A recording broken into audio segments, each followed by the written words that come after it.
মুষ্টিমেয় একটা গোষ্ঠী, এটা কিন্তু সারা বাংলাদেশে তাদের ব্যক্তিটা কিন্তু নাই, তাদের ইয়েটা কিন্তু খুবই ছোট। তো সেই ছোট জায়গা থেকে তারা যেটা চেষ্টা করেছিল, আমাদের নেতা জনাব তারেক রহমান সাহেব আগে থেকে সেগুলোর ব্যাপারে সচেতন ছিলেন এবং 25 তারিখে যখন তিনি আসলেন, সারা দেশের মানুষের যে বাদ ভাঙ্গা জোয়ার, আপনি মনে করেন আমরা যেটা দেখেছি যে এখানে আমাদের যে 300 ফিটে যে মিটিং হয়েছে, সেখানে কমপক্ষে 1 কোটির অধিক জনসমাগম হয়েছে। এটা কিন্তু আমরা কিন্তু অর্গানাইজ করে কেউ কাউকে আনিনি, আমরা কিন্তু কাউকে দাওয়াত দিয়ে আনিনি। এটা সারা দেশের মানুষ স্বপ্রণোদিত হয়ে নেতার প্রতি যে শ্রদ্ধা, নেতার প্রতি যে ভালোবাসা, সেটা দেখানোর জন্য কিন্তু এসেছে এবং নেতার কাছে থেকে কিছু বক্তব্য শোনার জন্য এসেছে। মৌলবাদীরা যেটা নিয়ে রাজনীতি করে, ধর্মকে নিয়ে রাজনীতি করে, আমার নেতা তার বক্তব্যতে কি বলেছেন, তিনি কিন্তু স্পষ্ট বলেছেন, we have a plan for the country, for the people. আমার নেতা তাই বলেছেন। তো সেই প্ল্যান অনুযায়ী তিনি চলছেন এবং তিনি আরেকটা কথা বলছিলেন যে আমরা রাষ্ট্র পরিচালনার যদি সুযোগ পাই, হযরত মুহাম্মদ সাল্লাল্লাহু আলাইহি সাল্লামের ন্যায় নীতি পরায়ণতার দিকে দৃষ্টি রেখে আমরা রাষ্ট্র পরিচালনা করব। তো বিএনপি তো ধর্মের জন্য যা করেছে, শহীদ রাষ্ট্রপতি জিয়াউর রহমান সংবিধানে বিসমিল্লাহির রহমানির রহিম সংযুক্ত করেছেন। দেশনেত্রী বেগম খালেদা জিয়া সেই ধারাবাহিকভাবে ইসলামকে সর্বোচ্চ গুরুত্ব দিয়ে বাংলাদেশের রাষ্ট্র পরিচালনা করেছেন। আমার নেতা তো সে একই কথা বললেন এবং একইভাবে চলছেন। কাজেই বিএনপি কিন্তু একটি অনেক বৃহৎ দল, প্রতিটি ঘরে ঘরে বিএনপির নেতাকর্মী আছে, প্রতিটি ঘরে ঘরে বিএনপির সমর্থক আছে। কাজেই ওই মৌলবাদীরা হয়তো সাময়িকভাবে তারা অনেক লাফালাফি করতে পারে, কিন্তু অ্যাজ এ রেজাল্ট তারা কিন্তু কোনো কিছুই পাবে না, অতীতও পায়নি, এখনও পাবে না, কারণ মানুষ তাদেরকে আস্থায় নিতে পারেনি। 71 সনে তারা যে অপকর্ম করেছে, সেই অপকর্মের দায়িত্ব এখনও তারা স্বীকার করেনি সেভাবে। পাশাপাশি সেটা একটা রাষ্ট্রের বিরুদ্ধে তাদের যুদ্ধ ছিল, একটা রাষ্ট্রের বিরুদ্ধে তারা ষড়যন্ত্র করেছে। তো মানুষ তো জানে যারা একটা রাষ্ট্রের বিরুদ্ধে ষড়যন্ত্র করে, রাষ্ট্রের জনগণের বিরুদ্ধে ষড়যন্ত্র করা। আর আজকে যদি তারা হয়তো ফুলে ফেপে কিছুটা বড় হয়েছে, কিন্তু বড় হলেই তারা তো আর রাষ্ট্র পরিচালনার দায়িত্ব জনগণ দিবে না, সেটা তারা বুঝে গেছে বলে তারা এই সমস্ত প্রোপাগান্ডা করছে এবং সেই সমস্ত ষড়যন্ত্র করছে।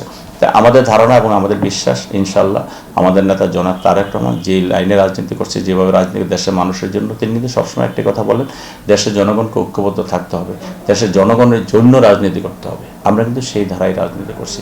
এই যে গত 17 বছর আপনি দেখেন যে প্রতিটা মুহূর্তে, প্রতিটা সময়, প্রতিটা দুর্যোগে আমাদের নেতা কাছে না থেকেও কিন্তু আমাদেরকে দিয়ে সেভাবে কাজ করেছেন। আপনি যে করোনাকালীন সময়ের কথা বলেন, আমাদের নেতা তো দেশে নেই, এখানে তখন রাষ্ট্রে তো একটা ক্ষমতাধর সরকার ছিল, যেভাবে ক্ষমতায় আসুক ক্ষমতাধর সরকার ছিল। আমরা কিন্তু সেই ক্ষমতা সরকারের আগেই কিন্তু তারেক রহমানের নির্দেশে আমরা কিন্তু ঝাঁপিয়ে পড়েছি আমাদের যতটুকু ব্যক্তিগত অর্থায়নে।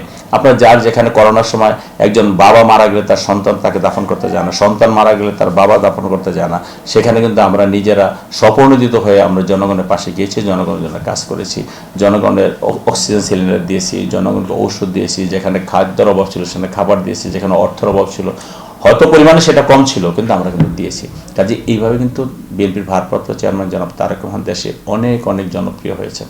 তো ইনশাআল্লাহ কোনো অপশক্তি তারেক রহমানের এই জনপ্রিয়তাকে ঠেকিয়ে রাখতে পারবে না এবং মানুষ কি চায়, মানুষ নির্যাতিত নিপীড়নের পক্ষে। আজকে দেখেন তারেক রহমান দেশে থাকলে কতটুকু জনপ্রিয় হতো আমি জানি না, কিন্তু তারেক রহমান যেহেতু বিদেশে থাকতে বাধ্য হয়েছেন এবং ওনার উপরে যে নির্যাতন হয়েছে, আপনি কি মনে করেন যে জিয়া পরিবারের উপরে যে নির্যাতন নিপীড়ন হয়েছে বাংলাদেশে আর কোনো পরিবারের উপরে নির্যাতন নিপীড়ন হয়েছে? আমরা বলি আমরা অনেক নির্যাতিত নিপীড়িত, তো সেই তুলনাতে আমরা তুচ্ছ, আমাদের কিছুই না। বেগম খালেদা জিয়া এই বয়সে জেল খেটেছেন, বিনা কারণে তিনি জেল খেটেছেন এবং তার বিরুদ্ধে সাজা দিয়েছে, তারেক রহমানকে সাজা দিয়েছে। এবং সবচেয়ে মজার ব্যাপার হলো একটা কোর্ট তারেক রহমানকে খালাস দিয়েছিল, তার কারণে সেই জাস্টিসও কিন্তু বাংলাদেশে থাকতে পারেনি। তো এই যে ঘটনাগুলো বলতে গেলে অনেক বড় হয়ে যাবে, আমি সেই ঘটনাটা সেভাবে না গিয়ে আমি শুধু একটি কথা বলবো, তারেক রহমান সাহেব একটি মানবিক রাষ্ট্র গঠন করার জন্য যে যুদ্ধে লিপ্ত হয়েছেন সেই যুদ্ধে তিনি ইনশাআল্লাহ জয়ী হবেন। কারণ জিয়া পরিবার আজ পর্যন্ত বাংলাদেশের প্রেক্ষাপটে তারা কখনো পরাজয় বরণ করেনি, সবসময় তিনি জিতেছেন, কারণ তারা সবসময় জনগণের পাশে ছিলেন, জনগণ তাদের পাশে ছিল। এটাই হলো তারেক রহমানের ম্যাজিক, এটা হলো তারেক রহমানের নেতৃত্ব। এবং এই যে তারেক রহমানকে বিভিন্নভাবে হেয় করার জন্য, তারেক রহমানকে বিভিন্নভাবে জনগণের কাছে ছোট করার জন্য অনেক অপচেষ্টা হয়েছে, কিন্তু কোনো অপচেষ্টায় কাজে লেগেছে?